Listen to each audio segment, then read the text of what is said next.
Good morning प्यारे बच्चों। तो आज हम स्टार्ट कर रहे हैं हमारा नया टॉपिक जो रहेगा हमारे पास क्या, पोजीशन वेक्टर इन अ प्लेन। तो प्लेन के अंदर हम पोजीशन वेक्टर को देखने वाले कि वो क्या रहेगा। देखो प्लेन की जब भी बात आती है इट मीन्स टू एक्सिस होंगी भाई। कितनी एक्सिस होंगी? टू एक्सिस, एक्स वाई या वाई जेड या जेड एक्स, कोई भी दो, तीनों में से कोई भी दो वो प्लेन है। ये एक प्लेन है। यहाँ पे लेंथ ब्रेड्थ दो की बात होती है सिर्फ ओनली, मीन्स हाइट या फिर लेंथ कुछ भी मान लीजिए, ठीक है। मीन्स टू कंपोनेंट की बात होगी तुम्हारे पास, ठीक है। तो यहाँ देखो प्लेन की मैं बात करता हूँ तुम्हारे पास। जैसे हमने ये बनाया मेरे बच्चे, क्या हुआ, एक प्लेन बना लेता हूँ मैं यहाँ पे, या पहले स्पेस से तीन एक्सिस को रिप्रेजेंट करता हूँ मैं यहाँ पे एक बार। यहाँ देखो ये लीजिए, मान लो बच्चे ये एक्स एक्सिस है, ये वाई हुई, ये जेड एक्सिस हुई, ये मेरा ओरिजिन है, ये मेरा ओरिजिन है। यहाँ पे तीन प्लेन है। कितने प्लेन है? तीन प्लेन है। ये जो मेरी जेड एक्सिस है वो एक्चुअली में यहाँ है। ऐसे दिखाऊंगा, ऐसे भी दिखा तो सकता नहीं, मजबूरी, नीचे ड्रा कर दिया। आप भी तो ऐसे ही करते हो, ठीक है। तो एक्स एक्सिस वाई जेड, देखो बच्चे एक प्लेन तो ये वाला हुआ भाई, एक्स वाई प्लेन। कौन सा प्लेन हुआ? ये वाला एक्स वाई प्लेन। कौन सा हुआ? X Y plane. और एक प्लेन ये हुआ बच्चे, कौन सा? Y Z plane. कौन सा हुआ? Y Z plane. और एक ये प्लेन हुआ एक्स जेड प्लेन। तो टोटल कितने प्लेन है यहाँ पे? तीन प्लेन है यहाँ पे। कितने प्लेन है? तीन प्लेन है। तो मैं बात करूंगा कि जब अलग अलग प्लेन के अंदर मेरा वेक्टर ले लिया जाए या कोई भी पार्टिकल ले लिया जाए, उसकी पोजीशन डिफाइन करने के लिए जो पोजीशन वेक्टर यूज होगा उसको मैं रिप्रेजेंट कैसे करूंगा। पोजीशन वेक्टर की डेफिनेशन तो मैं पढ़ चुका था कि कोई भी एक ऐसा वेक्टर जो खींचा जाए पार्टिकल की ओरिजिन से, क्या बताने के लिए? डिस्टेंस बताने के लिए, सॉरी पोजीशन बताने के लिए। उसको आप क्या बोलते थे? डिस्टेंस भी तो वही हुई पोजीशन। तो उस वेक्टर का नाम पोजीशन वेक्टर पढ़ा था। सबसे पहले मेरे बच्चे में बात कर लेता हूं किसकी? In case of x Y plane. ध्यान से, बिल्कुल आसान सा टॉपिक है। इन एक्स वाई प्लेन जो हमारा पोजीशन वेक्टर होगा एक्स वाई प्लेन के अंदर, मान लो एक्स वाई प्लेन ये वाला होगा। यहाँ तुम्हारे, चलो तुम्हारे सर खड़े हैं, ठीक है, आर फॉर रवि सर, ठीक है। यहाँ पे हम खड़े हैं अभी, आर पोजीशन हुई, ठीक है। तो पोजीशन वेक्टर में ड्रा करूं मेरा खुद का, तो ये वाला हुआ भाई, मैंने डिनोट कर दिया बच्चे छोटे आर से। ये लो जी, आर वेक्टर हुआ, ओके, ठीक है। तो यहां पे मैंने देखा कि मेरी जो पोजीशन है, मींस पोजीशन डिस्टेंस बताना भाई। क्या बताना? डिस्टेंस बताना। ओरिजिन से मैं कितना दूर हूं, ठीक है। डायरेक्ट डिस्प्लेसमेंट बताना मेरी ओरिजिन से। अब मेरे दो टुकड़े हो सकते हैं यहाँ पे मेरी पोजीशन के, एक एक्स एक्सिस के लॉन्ग देख लूं और एक वाई के लॉन्ग देख लूं। कैसे भाई? रियली में कैसे? देखो एक्स एक्सिस से मैं कितना दूर हूं? मान लीजिए 2 दूर हूं। कितना दूर हूं?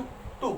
या 2 ना लेके मैं ले लेता हूं बेटा, ये ऐसे हुई ना, तो ये जो वैल्यू होगी क्या होगी? वाई वाली होगी ना। तो मीन्स ये वाई की वैल्यू होगी, वाई दूर हूं मतलब वाई, ठीक है। आर जो पॉइंट है मेरा पोजीशन पॉइंट है जो दिखा रहा है, तो एक्स एक्सिस से कितना डिस्टेंस दूर है? वाई दूर है।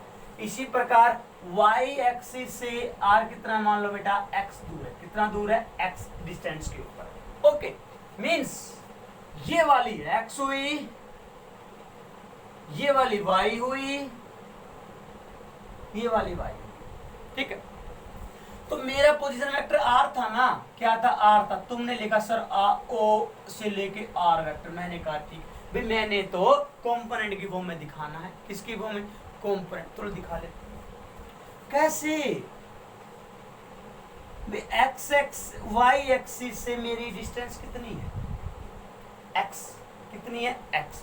तो एक्स वाई एक्सिस के लॉन्ग कौन सा होगा तुम्हारे पास? एक्स वाला हो गया। अभी तो मैं दिखा दूं तुम्हारे पास, ये कहाँ ली गई अभी? एक्स एक्सिस के लॉन्ग मेरी पोजीशन ली गई, मेरी डिस्टेंस ली गई है। और इसी प्रकार वाई के लॉन्ग ये होगी ना, वाई जे। कौन सी होगी? वाई जे। तो पोजीशन वेक्टर लिखना होगा एक्स वाई प्लेन के अंदर, तो आप ऐसे रिप्रेजेंट करोगे। आई बात समझ में? ठीक है, एक्स एक्सिस वाई एक्सिस वाले कंपोनेंट उठा लीजिए, आई जे के कैप लगा लीजिए। याद करिए ये वैल्यू होती मान लो बच्चे 2 3। याद करो 10th क्लास के अंदर ऐसे आपने ग्राफ भी बनाए होंगे, आप पॉइंट भी आए होंगे आपके पास। ये x वाला होता था, ये y वाला होता था, ऐसे ही करते थे भाई x y। तो यहाँ पे वेक्टर के अंदर घुस चले भाई, हम वेक्टर की बात कर रहे हैं, हम तो वेक्टर के अंदर बेटे उसको ऐसा लिखा जाएगा। तो इसी पॉइंट को वेक्टर की फॉर्म में यदि लिखा जाए ना तो आप ऐसे लिख सकते थे, r vector is equal to x वाला कितना हुआ, अब की बार 2 हुआ ना, 2y का, y वाला कितना हुआ भाई 3 हुआ, तो 3j का, ऐसे लिखते आप। तो ये पोजीशन वेक्टर हुआ मेरा, ठीक है। या r के जो कोऑर्डिनेट है वो 2 3 है ना, तो r पोजीशन वेक्टर जो है तुम्हारे पास, सॉरी r पॉइंट का जो पोजीशन वेक्टर है वो मैंने 2i cap plus 3j cap लिख दिया उन कोऑर्डिनेट पॉइंट से। हाँ ये ऐसे लिखोगे आप हमेशा ही, क्लियर है। या फिर कोई भी आपका यहाँ होता तो भी आप हमेशा ऐसे लिखते। बस ये देख लो कंपोनेंट कौन से, x वाले, y वाले, z वाले किस वाले हैं, कौन से प्लेन की बात हो रही है, कौन से प्लेन की बात हो रही है, उसके हिसाब से बताएंगे मेरे बच्चे हम। आई बात समझ में? ओके। यदि मैग्नीट्यूड बताना होता भाई तुम्हारा इसका, तो मैग्नीट्यूड कैसे बताते, आर का मैग्नीट्यूड अकेला आर लिख दूं, तो मैग्नीट्यूड का पिछले ही लेक्चर में हमने बात की थी क्या भाई, x square plus y square. भाई जो कंपोनेंट थे ना, सिर्फ बच्चे उनको क्या कर दीजिए, स्क्वायर करके उनको ऐड करके उनका अंडर रूट ले लीजिए, वो तुम्हारे पास क्या आएगा, मैग्नीट्यूड आएगा पोजीशन वेक्टर का। तो ये पोजीशन वेक्टर का बच्चे मैग्नीट्यूड आ गया in case of x Y plane, ठीक है। तो पोजीशन एक्स एक्सिस के लॉन्ग कौन सी होगी, वो एक्स से दिखा दी भाई, वाई के लॉन्ग कौन सी होगी, वाई के। अब ये एक्स के लॉन्ग है, इसका सबूत क्या दिया, यूनिट वेक्टर लगा दिया भाई साथ में। ये वाई के लॉन्ग है, इसका सबूत देने के लिए ये मतलब भी एक्स वाई है, जे कैप लगा हुआ, ये मैं ये लिख सकता था क्या, जेड लिख देता, आई कैप लिख देता भाई, या सो यहाँ पे नहीं, वाई आई कैप प्लस जेड के कैप लिख देता आर को। ये थोड़ी कहते सर ये वाई है ये जेड वाला है, ऐसे थोड़ी बोलते। तो ये क्या है, आई कैप मतलब वाई एक्सिस के लॉन्ग है। कहाँ है वाई, तुमने तो नाम दिया उसका, नोटेशन कुछ भी दे लो भाई, A B C D Z से ले कुछ भी दे लो, ठीक है। और ये जेड के लॉन्ग थोड़ी है, सॉरी के कैप लगा तो जेड के लॉन्ग ही है। यदि यहाँ पे तुम्हारे पास क्या होता, जे कैप होता तो ये कहानी थी, जेड के लॉन्ग नहीं थी, ये वाई के लॉन्ग है। किसके लॉन्ग है, वाई के लॉन्ग है। यदि बच्चे बात आती मान लो in Y Z plane, Y Z plane के अंदर तुम्हें पता है एक तो बच्चे कौन सा होता, वाई कंपोनेंट होता, और एक कौन सा होता, जेड कंपोनेंट होता। दो ही एक्सिस हो गई वहां पे, एक्स वाई एक्सिस और जेड एक्सिस। मतलब अब की बार हम कहाँ आ चुके हैं, यहाँ आ चुके हैं इसके अंदर। यहाँ कोई पार्टिकल होता है इस प्लेन के अंदर, यहाँ कहीं मान लो यहाँ है, यही भी आर मान लो, कुछ भी मान लीजिए, R1 P1 कुछ भी मान लो, तो ऐसे ड्रा करता भाई, ये इससे होगी, यहाँ से कोई ड्रा करता, ऐसी पोजीशन बनाता भाई तुम्हारे पास, ठीक है। या इससे अच्छा वाला डायग्राम और अच्छे से बना के देखें हम, ये लीजिए x axis, y axis, z axis. अब की बार हम वाई जेड प्लेन की बात करें, यहाँ हमारा पॉइंट है, मान लीजिए आर पॉइंट यहाँ है। अब की बार तो डिस्टेंस ये वाली पोजीशन यहाँ, कुछ भी हो, मान लो वाई जेड ले रहे हैं तो वाई जेड ये ले लिया, वाई जेड, पहली वाई एक्सिस फिर जेड वाली एक्सिस के ऊपर मैंने वैल्यू शो कर दी। तो उसको कैसे लिखते, सिंपल वे में, आर वेक्टर क्या होता है, वाई आई कैप प्लस जेड के कैप, वाई आई कैप प्लस जेड के कैप। तो यहाँ से पता लगता है तुम्हें भी दो कंपोनेंट है ना, आई और जे कैप, मतलब x axis, oh sorry not R J cap, कौन सा होता, जे कैप। तो जे कैप और के कैप आए हुए, तो यहाँ से समझ जाना कि दो ही एक्सिस थी, कौन कौन सी, जे है तो वाई एक्सिस थी, के है तो कौन सी है बेटे, जेड एक्सिस। तो मीन्स एक्स वाई प्लेन है भाई, कौन सा प्लेन है, एक्स वाई प्लेन है। यहाँ पे मैग्नीट्यूड लिखते भाई, तो कैसे लिखता भाई, वही वाला सिंपल तरीका, y square plus z square, y square plus z square, ये मेरे पास कंपोनेंट हो जाता है, ठीक है।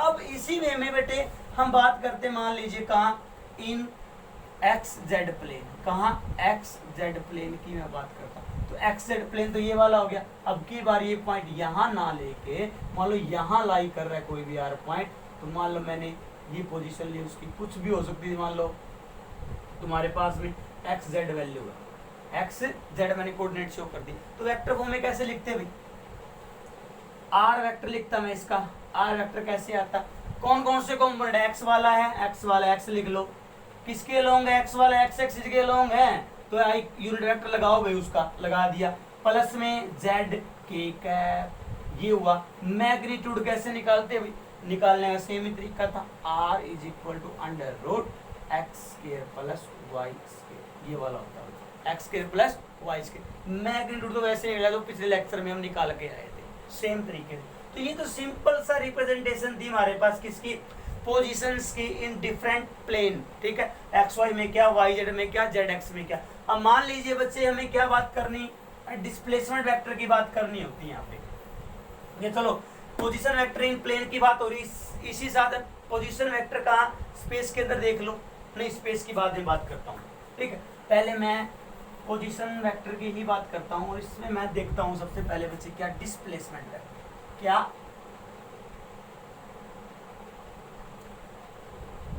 डिस्प्लेसमेंट वेक्टर इन प्लेन,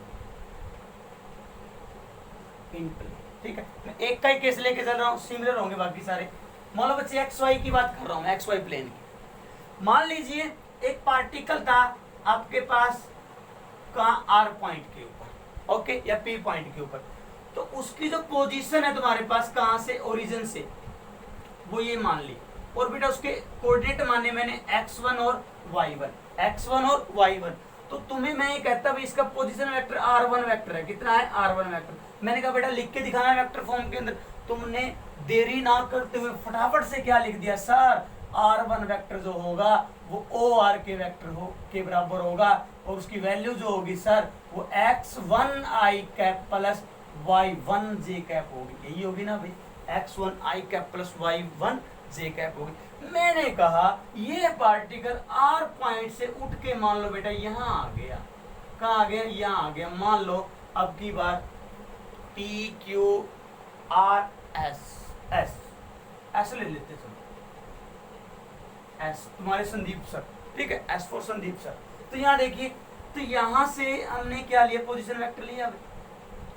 यहाँ पे मैं बोल देता हूँ कि कोऑर्डिनेट मेरे x2 और y2 हो जाते हैं भाई, x एक्सिस से दूरी मेरी y2 है, और x एक्सिस y एक्सिस से दूरी कितनी है मेरी x2 है, ठीक है, ये मान लेते हैं। तो कोऑर्डिनेट तो कुछ भी ले लीजिए, वो तो आपके हाथ में दिए हुए मिलेंगे मेरे न्यूमेरिकल के अंदर, क्वेश्चन के अंदर।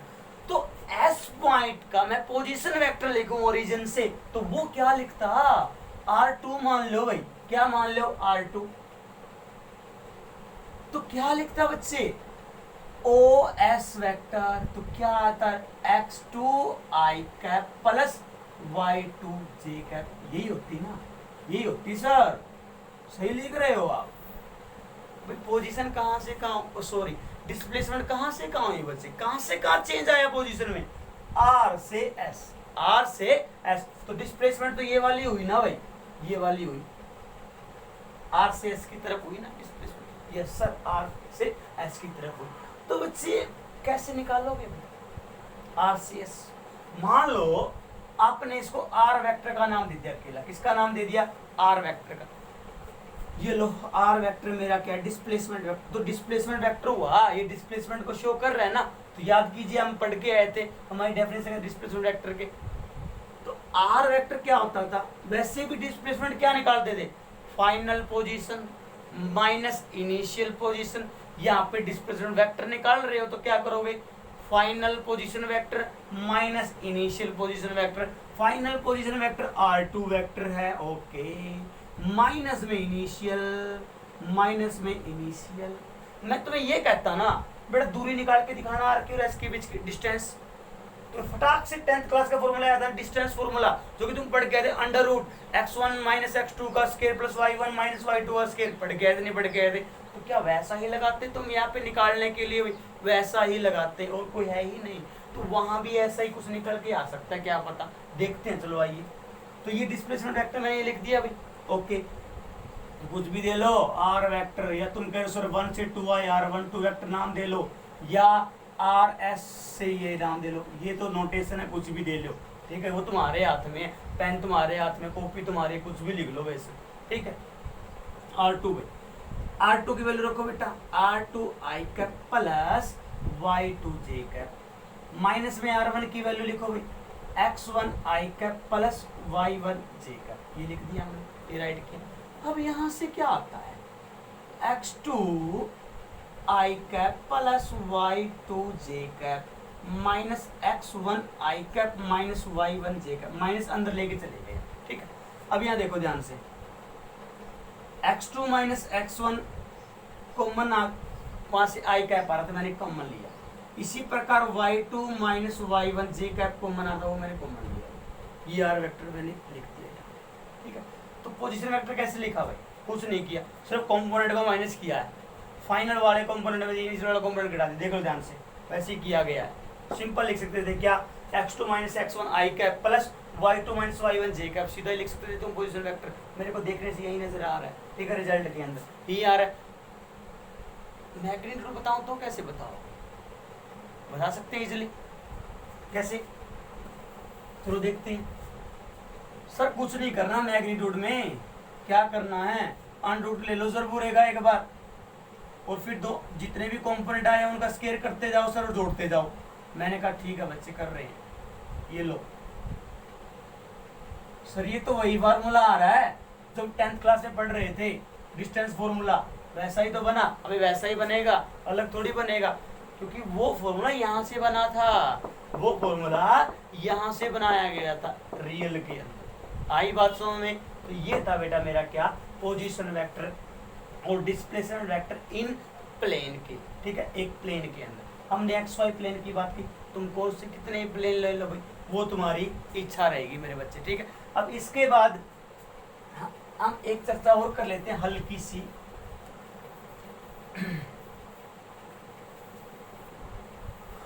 खुद निकाल सकते हो, खुद निकाल सकते हो, खुद निकाल सकते हो, खुद निकाल सकते हो, क्या निकाल सकते हो खुद, जो भी पूछा जाए दिमाग से यदि सीखा हो तो निकाल सकते हैं। ये लो 2 3, ये लो क्या हो पॉइंट 4 1 4 1 ऐसे दे दिया मैंने।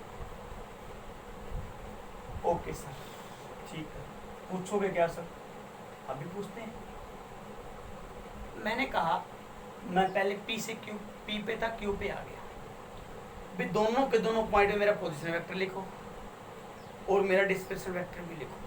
वेक्टर पूछ रहा हूँ, वेक्टर कह रहा सर लिखते हैं, अभी लिखते हैं सर। पी पे लिख दें पहले, लिख दो भाई, तुम्हारी इच्छा है, तुम्हारा पेन है, तुम्हारी कॉपी। सर ओपी वेक्टर का नाम दे दो सर, रिप्रेजेंट करना हो सर R1 वेक्टर से नाम दे दो सर, ठीक है। Position vector for P point from the O, क्या हुआ 2 i cap plus 3 j cap, because X Y plane है ना, एक्स वाई प्लेन में दिखाए हैं मैंने, ओके। तो x की वैल्यू और y की वैल्यू ही मिलेगी आपको यहाँ पे, किसकी वैल्यू, x की वैल्यू और y की वैल्यू ही मिलेगी। x वाले के साथ i कैप लगा दिया, y वाले के साथ j कैप लगा दिया, ओके। दूसरे पॉइंट का, q पॉइंट का पोजीशन वेक्टर क्या होता, o क्या वेक्टर होता, क्या लिखते 4 i cap plus i j cap. ये जो भी तुम सीख रहे हो ना इस लेक्चर के अंदर और इससे अगले वाले के अंदर, बेटा एज इट इज +2 क्लास में मैथ में आएगा, और चैप्टर का नाम भी वेक्टर रहेगा। क्या रहेगा, वेक्टर रहेगा। तो सोच लो कि तुम्हारे सर तुम्हें मैथ ही पढ़ा रहे हैं +2 क्लास का, ठीक है बेटा। 90%, कितना परसेंट, 90% मैं यहाँ कवर करवा दूँ तुम्हें वो वाला चैप्टर, ठीक है। ध्यान से न्यूमेरिकल भी करेंगे हम इन सब के ऊपर, ठीक है, तो पूरा कंप्लीट हो जाएगा। तो फिर जब मैम तुम्हें करवाएगी तुम कहोगे सर हम तो कर चुके हैं, सॉरी मैम को कहोगे, हमें थोड़ी कहोगे मैम हम तो कर चुके हैं। तो देखो तुम्हें लिख दिया हमने पोजीशन वेक्टर उसका भी, तो और क्या पूछा, डिस्प्लेसमेंट वेक्टर पूछा, कहां से कहां गया था, P से Q गया था। अच्छा Q फाइनल पोजीशन हुई, फिर तो Q इनिशियल वाली हुई, बता दो position displacement vector, displacement vector क्या लिखता, P से लेके Q तक गया हूं, R वेक्टर से मैंने रिप्रेजेंट कर दिया मेरे पोजीशन, ओ सॉरी डिस्प्लेसमेंट वेक्टर को, वही सीधा लिखूंगा मैं। अब क्या बताया था, फाइनल पोजीशन में से इनिशियल घटा लो, x वाली में से x वाली घटा आई कैप लगा दिया, प्लस 1 में से क्या घटाया, 3 घटाया, क्या लगा दिया, जे कैप लगा दिया, क्या लगा दिया, जे कैप लगा दिया। कितना आया भाई, 2i cap minus 2j cap, ये पोजीशन आई, ये मेरा डिस्प्लेसमेंट वेक्टर आया। ठीक, आया नहीं आया, आया सर, ये लो खत्म हुई कहानी। ठीक है, आई कैप और जे कैप लगा दिया, यहाँ से ऐसे माइनस करके निकाल दे तो भी मेरा रिजल्ट यही आता। ठीक है, तो ये था बच्चे कहाँ, इन प्लेन। ठीक है, स्पेस के अंदर आता भाई, फिर घबराओ मत, स्पेस नाम सुनते ही तीनों एक्सिस के कंपोनेंट, तीनों एक्सिस के लॉन्ग जो कंपोनेंट हो जाएंगे उनके फॉर्म में वेक्टर लिख दीजिए। कैसे भाई, एक्स एक्सिस, ये वाई एक्सिस, ये जेड एक्सिस। ओके, कहाँ, यहाँ मान लो यहाँ पॉइंट है मेरा P, एक्स वाई। अबे सर ये तो एक्स वाई प्लेन में है, नहीं एक्स वाई में नहीं है, कहाँ है, एक्स वाई जेड स्पेस में है, एक्स वाई स्पेस में है भाई, कहाँ है स्पेस में, अब दिखाऊं कैसे, चलो यहाँ है, ओके, यहाँ ऐसे दिख रहा है, ऐसे, ठीक। तो ये पॉइंट बेटा यहाँ है, कहाँ होगा, यहाँ होगा। जैसे मान लीजिए तुम्हारे पास ये मैं बना रहा हूँ, मान लो ये एक्स एक्सिस हुई, ये वाई एक्सिस हुई तुम्हारी, ठीक है, और ये मान लीजिए तुम जैसे दो मानना वो मान लो, तुम्हें जो दिख रहा है तुम्हारे हिसाब से एक ये वाली एक्सिस हुई, ऐसे हुआ, ठीक है, ये तीनों एक्सिस मैंने दिखा दी, क्लियर। तो बेटा वो पॉइंट कहाँ लाई कर रहा होगा तुम्हारे पास, यहाँ, ये पॉइंट यहाँ लिया मैंने, यहाँ, ना तो इस एक्सिस पे है, ना यहाँ है, ना यहाँ, ना तो ये इस प्लेन में है, ना ही इस प्लेन में है, और ना ही इस प्लेन में है, इनके बिल्कुल बीच में यहाँ कहीं है, यहाँ कहीं है, वो दिखा रखा है मैंने वो पॉइंट, ठीक है। तो ऐसे होगा भाई। तो देखिए कैसे निकालेंगे हम पोजीशन वेक्टर, कैसे लिखेंगे इसका, सिंपल तरीके से लिखोगे भाई, पी पॉइंट का पोजीशन वेक्टर आर, स्पेस के अंदर पोजीशन वेक्टर लिखने जा रहा हूँ, क्या, एक्स आई कैप प्लस वाई जे कैप प्लस जेड के कैप, ये होता है, ठीक है। अब की बार तीनों कंपोनेंट आ गए, तीनों एक्सिस के लोग आ गए भाई डिस्टेंस के, या position component x y z. यदि मैग्नीट्यूड कैसे लिखते, अकेला आर लिखा, under root x square plus y square plus z square, यही हुआ भाई, ठीक है। ओके, डिस्प्लेसमेंट वेक्टर तुम खुद लिख सकते हो, ठीक है। तो बस यहीं तक, तो आज का हमारा टॉपिक यहीं पे खत्म होता है बेटा, ठीक है। तो इसको अच्छे से करेंगे, यदि कोई डाउट हो तो मेरे से पर्सनली कांटेक्ट कर सकते हो। आज के लिए इतना ही, thank you, have a nice day, मिलते हैं नेक्स्ट लेक्चर में, थैंक यू।